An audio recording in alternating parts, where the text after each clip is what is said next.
and na ibigay ang boto sa daga, na magkaroon ng napakalaking lakas na higit sa tao, at gumagalaw sa bilis ng liwanag.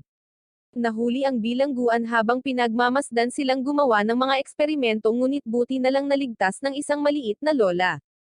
Pagkatapos ay sinabi sa kanya ng kabataang nana na ang nana mula sa hinaharap ay humiling sa kanya na ihinto ang operasyon ni Licht at pigilan ang mga direktor sa paglikha ng mga kwentong Ace. Sinasabi rin niya na siya ang kauna-unahang maalamat na alas. Ang mga bata sa labas ay pinagbantaan ng militar, ngunit si Licht ay dumating sa labas sa tamang oras upang iligtas sila.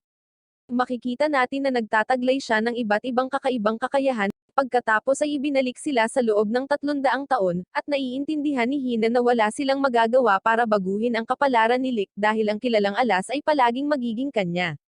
Bumalik sila sa kanilang mundo habang sumisigaw ito kay Licht at nakikiusap sa kanya na alalahanin siya, tiyaking mag-subscribe at i-on ang notification bell para sa higit pang mga video na tulad nito. Salamat sa panunood.